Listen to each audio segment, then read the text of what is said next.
शेखर भाई, एक साल से ज्यादा हो गया जेल में, कैसा लग रहा है आज बाहर आके, क्या महसूस है? यार आज तो बहुत ऐसा लग रहा है कि मैं बहुत टायर्ड हो चुका हूँ, क्योंकि यार देखो इतने भाई हैं, मैं मिल नहीं पा रहा हूँ, उनकी सेल्फी की डिमांड मैं पूरी नहीं कर पा रहा हूँ और मैं उनसे ज़्यादातर लोगों से गले भी नहीं मिल पा रहा, तो मुझे काफ़ी दुख भी हो रहा है क्योंकि बहुत सारे लोग, सब लोगों को पता लगता है, सब लोग भाग भाग के आ रहे हैं। तो आज थोड़ा सा खुली हवा में हूँ, लेकिन आसपास के माहौल से बड़ी गर्मी है तो थोड़ा सा अच्छा महसूस कर रहा हूँ, उस बंदिश से अच्छा महसूस कर रहा हूँ। बहुत सारी चीज़ें आज देख पा रहा हूँ, माँ से मिला हूँ, घर देखा है बहुत दिनों बाद, और आसपास के लोग देखे हमारे, जो बहुत लोग जेल में नहीं मिल पाए, जिन्हें मिलने नहीं दिया गया सरकार ने, उन लोगों को भी देखा तो काफ़ी अच्छा लगा। आपको हाई कोर्ट ने लगभग, पहली चीज़ तो रिहाई पर बहुत बहुत मुबारकबाद, हाई कोर्ट ने आपको लगभग सारे केसेस में, लगभग नहीं सारे केसेस में आपको बेल दे दी। ये तक कहा था कि पॉलिटिकली मोटिवेटेड लग रहा है, उसके बाद आपको रासुका लगा। रासुका लगने के पीछे आपको क्या कारण लग रहा है? रासुका, मैंने एक दंगा यहाँ रुकवा दिया था जो दलित मुस्लिम भाजपा करवाना चाहती थी 20 अप्रैल 2017 को, तो तब से सड़क दूर ली उनकी नज़रों में, तब से मैं था, उन्हें पता था कि यार ये आदमी नुकसान पहुंचाने वाला, तो उन्होंने कई चुनाव मुझसे बचाने के लिए मुझे बंद कर दिया। वो प्रयास कर रहे थे कि लोकसभा का चुनाव मुझसे बचा लें, लेकिन उन्होंने देखा कि दलित समाज मुझे लेकर इतना चिंतित है, पूरा बहुजन समाज, की वो उनका बिल्कुल कट्टर विरोधी हो गया। तो उन्होंने सोचा कि यार पॉलिटिकल माइलेज ले, जो सुप्रीम कोर्ट से मैं छुटने वाला हूँ, तो इसलिए जो है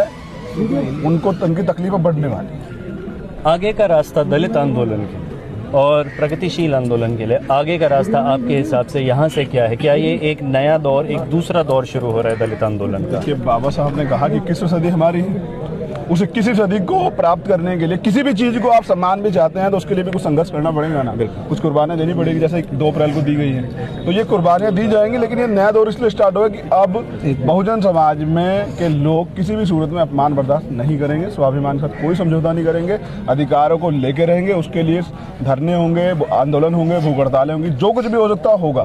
फिर चाहे रासुका लगे, मुकदमे दर्ज हो, फांसी हो, कुछ भी हो, जान चली जाए, लाठी लगे, किसी चीज़ का डर नहीं। अब डर खत्म, किसी को इतना भी मत डराओ कि वो डर को खत्म कर ले, ऐसा हो गया हमारे साथ। आपके ऊपर रासुका लगी, आज उत्तर प्रदेश में लगभग 200 लोगों पर रासुका लगी हुई है, उनमें से ज़्यादातर या तो मुसलमान हैं या दलित हैं, आर्थिक रूप से ज़्यादातर समृद्ध नहीं है, सरकारी तंत्र उनके पास है, अपने सारे पॉलिटिकल राइवल्स, चाहे गौरी लंकेश, उनके बारे में आपने एक खत में भी लिखा था,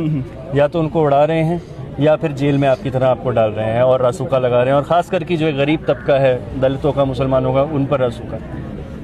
जिनकी आप बात करें उनके खिलाफ संघर्ष कैसे करेंगे जहां पूरा सरकारी तंत्र का इस तरह से इस्तेमाल हो? देखिए, मेरे लिए सबसे बड़ी जो मजबूत चीज़ है मेरी ईमानदारी और मेरा स्वाभिमान। जो कुछ होगा देखा जाएगा, मैं पूर्ण रूप से तैयार हूं कि मैं अपने स्वाभिमान को किसी सूरत में कमजोर नहीं। मेरे हौसले जो हैं वो मिशन से है, जब मुझे दिक्कत होती है तो मैं उसे पढ़ लेता हूँ, बाबा साहब को पढ़ लेता हूँ, साहब काशीराम को पढ़ लेता हूँ, ज्योतिबा फुले साहब को पढ़ लेता हूँ, पेरियार, बिरसा मुंडा देख कितने कम समय में अपनी सब चीज़ें खत्म कर दी, और फिर भगत सिंह है मेरे पास पढ़ने को। तो हम लोग हमें कहते हैं कि नौ सिखे नौजवानों की